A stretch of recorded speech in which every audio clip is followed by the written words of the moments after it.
सर्दियों की एक उदास सुबह थी। बबली कबूतरी अकेली एक पेड़ की शाख पर बैठी थी। उसका साथी बंटी कबूतर अब इस दुनिया में नहीं रहा। एक खूंखार चील ने उसे उस वक्त मार डाला जब उसने अपने अंडों के लिए जगह ढूंढी थी। हाय रब्बा, तेरा ये कैसा इंसाफ है। मेरा बंटी तो चला गया, अब ये नन्हे अंडे, ये मेरी आखिरी उम्मीद है। कैसे पालूंगी इन्हें इस बेरहम जंगल में, ना खाने का ठिकाना, ना रहने का, और ऊपर से हर तरफ खतरा ही खतरा। ये पेड़ भी अब डराने लगे हैं मुझे। कहीं कोई चील, कोई कालू कौवा आकर इन्हें भी मुझसे छीन न ले। मैं अकेली, बेबस, मजबूर इन अंडों को कैसे बचाऊंगी रब्बा।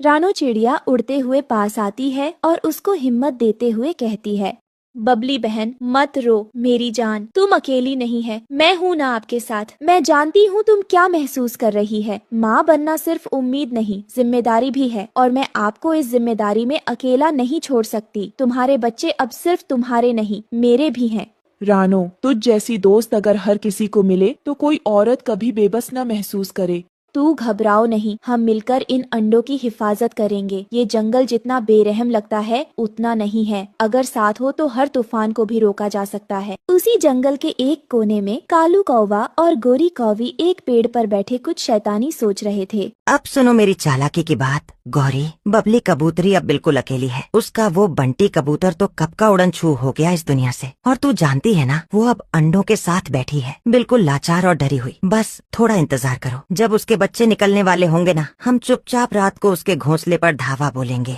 और अंडे हमारे। गोरी कौवी हंसते हुए बोलती है, हा हा हा हाय। और फिर उन अंडों को बेचकर क्या करेंगे पता है? सीधे बादाम, काजू और मक्खन वाला पनीर। कुछ देर बाद चील उड़ता हुआ आता है। सुना मैंने सब कुछ कालू, पर ये मत भूलो, जंगल का सबसे बड़ा शिकारी मैं हूँ। अगर मुझे हिस्सा नहीं मिला तो मैं उन अंडों को खुद ही नोच नोच कर खा जाऊंगा, कच्चे, गर्म, मजेदार। अरे नहीं नहीं, अरे मेरे बादशाह साहब, आप हमारे सरताज हैं, राजा हैं जंगल के। आपका हिस्सा सबसे बड़ा होगा पक्का। बस एक अड़चन है, रानो चिड़िया। वो अगर बीच में आ गई तो सारा खेल बिगड़ जाएगा। उसकी दया और बहादुरी से मुझे चिढ़ होने लगी है अब। अगर हमें ये अंडे चाहिए तो पहले उस रानो को इस जंगल से हटाना होगा, हमेशा के लिए। तीनों एक साथ जोर से हंसते हैं। पीछे काली घटाएं छा जाती हैं और दूर कहीं कोई बिजली चमकती है। दूसरी तरफ रानो चिड़िया बबली के लिए खाना खोजने निकलती है। रास्ते में उसे मिट्ठू तोता और हरियाली तोती मिलते हैं। हे ऊपर वाले, कुछ तो ऐसा मिले जिससे बबली का पेट भर सके। वो तो बस अंडों के पास बैठी है, खुद भूखी है। अगर मैं कुछ न लाई तो उसके आंसू और बढ़ जाएंगे।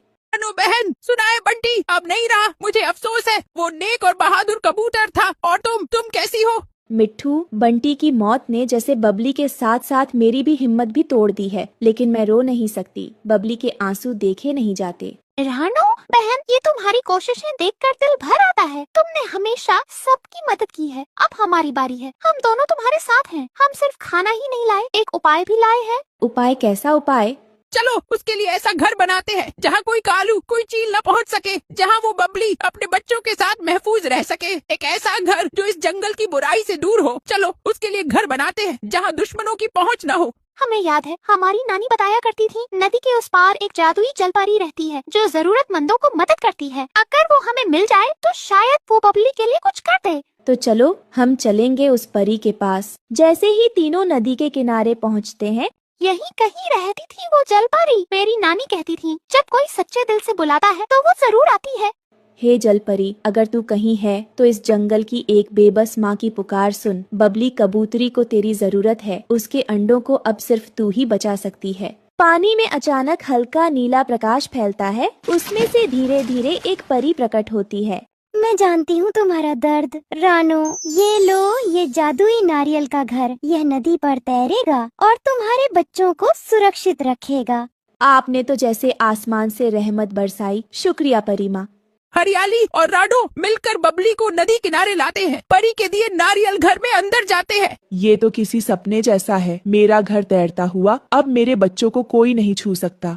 बिल्कुल, जब तक मैं जिंदा हूँ तुझ पर आंच नहीं आने दूंगी। रात का समय कालू, गोरी और चील ने हमला कर दिया। बाहर आओ, अंडे दो, ये जंगल का कानून है। जंगल का नहीं, तुम जैसे दरिंदों का कानून है ये। हम सब तुम्हारे खिलाफ हैं।